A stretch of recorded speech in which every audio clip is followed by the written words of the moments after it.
taking you to the northeast region.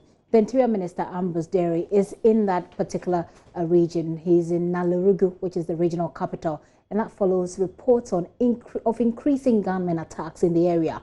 2 people, including Secretary of a Chief, have been killed by unknown gunmen at separate locations in the Yoyon district and East Mamprusi municipality within 2 weeks alone, sparking fears and anger among residents. The residents are demanding police protection against what they're describing as increasing activities of unknown gunmen and robbery attacks across all 6 districts in the region. Correspondent Ilyasu Tanko, ahead of the minister's visit, visited some of the affected areas and has filed this report.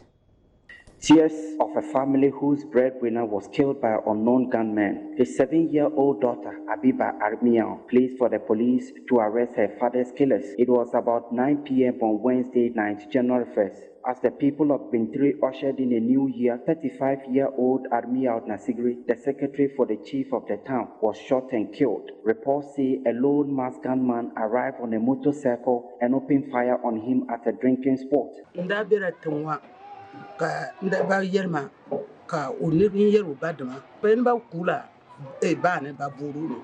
Hajia Rebecca Dingo is the late Armiao Nasigri's 70-year-old mother who has had to bury her son. Based on this story, as reported to her, she believes owner of the drinking spot and other individuals present when her son was killed must be arrested immediately. Barely a week after Armiao Nasigris were killed, 3 suspected armed robbers attacked a fuel station at Naswani near Junjo. A gun battle ensued. A watchman was shot and killed, while the suspected robbers made away with an undisclosed amount of money. Police say they are investigating, but residents say they live in fear, as these attacks bring back memories of horrendous attacks unleashed on the region by notorious armed robber Johnson Combian and the endless circle of gun violence coupled with other forms of criminal activities. Combian was arrested in 2010, but residents say his story, among others, make them believe the northeast region seems to be a conducive and convenient hideout for suspected criminals in the country. Years of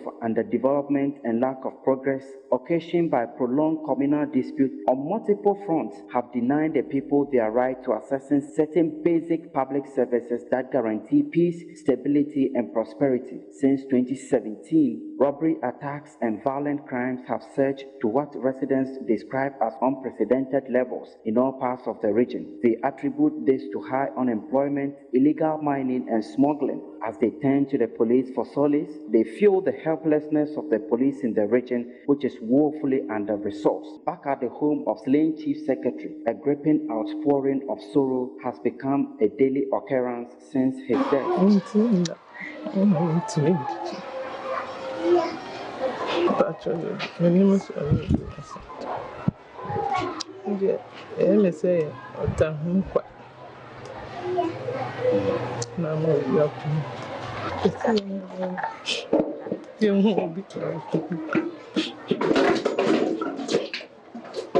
His wife, Ladi Armiao, is distraught as she, like her daughter, turns to the police for answers. He was not just a breadwinner for his family of 5. His extended family look up to him, including the 60-year-old woman, Mafati Moro.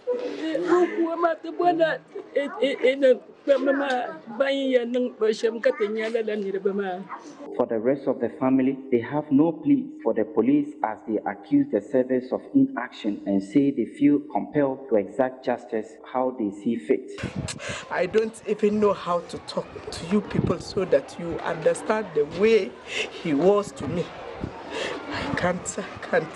Here is the case. They are not doing anything.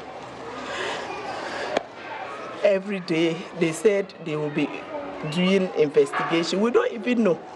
Last, those people, the place that they shoot him, they came. When we asked them, the way they were even saying, it was not having any meaning. Meanwhile, you should have detained them. Like some of our brothers too, they said they will go and attack the bar. Meanwhile, that will not solve the problem. So sometimes my mother will just talk to them that they should exercise patience so that we will listen to the police. But here is the case, they are not doing anything. Asana Nasigiri, an elder sister of the deceased. His brother Nasigiri says the family is disappointed. If this continues, time is coming that even the law and order, or the respect that we have police, it is also what? Decreasing. So we want the police to do something. Attempts to get the police on record have been unsuccessful, as they say investigations are still ongoing. Whilst they are at it, there has been increasing pressure on the police in the Northeast region since the region was created for them to deal with rampaging gunmen and other security threats, including violent disputes between native farmers and nomadic herders and smuggling of drugs and arms through local communities. But with limited staff and inadequate logistics, the service remains largely unprepared and helpless. As the Interior Minister heads to the region on Monday, hope of residents are high that immediate term interventions will be made to end the growing violence. For Joy News, my name is Ilyasu Tanko. Ilyasu Tanko joins us on the line with an update following Interior Minister Ambrose Derry's visit to that particular region. Hello, Ilyasu. Ilyasu, if you do hear me, and I believe you do, what has the immediate response been from the minister to these demands by the residents? Well, the minister has been speaking generally about the conditions here in the security services. He has not directly, he hasn't spoken about this particular concerns.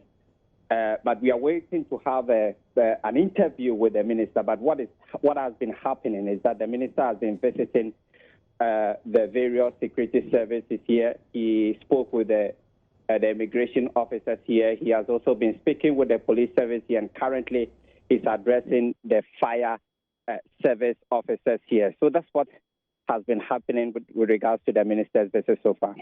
So he's yet to address the media after all the interactions that he's had, correct? Exactly, and this particular issue of insecurity in the Northeast region was a high topic when the minister visited the Mamprugu traditional area, the overlord there. He also mentioned that the police presence here is very low, and also talk about lack of logistics and resources for the police officers. He actually appealed to the Interior Minister to intensify or help intensify the security situation here. But also, we believe that it was also mentioned to him when he had a closed-door meeting with the regional minister, who is fully aware of the situation in the region here. Let's listen to the overlord of Mamprusi, and then we'll come back to you, Ilyasu, to wrap up. The minister to make sure that he gets more police personnel posted to the region. Since it is a new region, we have challenges with security, and therefore he is appealing to the regional, the Minister for Interior, to make sure that we have adequate police personnel to ensure that we have peace. We continue to enjoy our peace that we have been enjoying all this while. To make sure. So that's the overlord of Mamprusi there with his, if you like, appeal to the Interior Minister for security, enhanced security in the region. Ilyasu, as we speak, what is the minister doing? Like I indicated earlier, the minister is currently addressing the fire service officers here, and the commander here has just spoken, and the minister is addressing. He also raised a lot of concerns and also a lot of challenges. The minister is addressing those challenges that he raised. Have the residents responded? I mean, how have they reacted to the presence of the minister in the midst of their calls for enhanced security? Well, this is sort of a restricted meeting only for the minister and also and the security services here. But anywhere we went, I mean, you see residents coming up, because this is the first time of seeing the Interior Minister coming into the region. And so, for instance, in the police station, we had a lot of people who came around to look at what was happening. And so his visit here has attracted attention.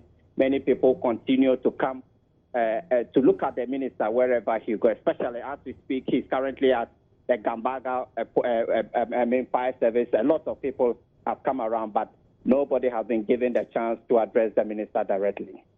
Well, certainly we'll take the microphones to the residents and find out from them whether or not whatever the minister came to do or say suffices for them. Eliasu, thank you. Eliasu Tanko is our Northeast Regional Correspondent there, joining us all the way from there.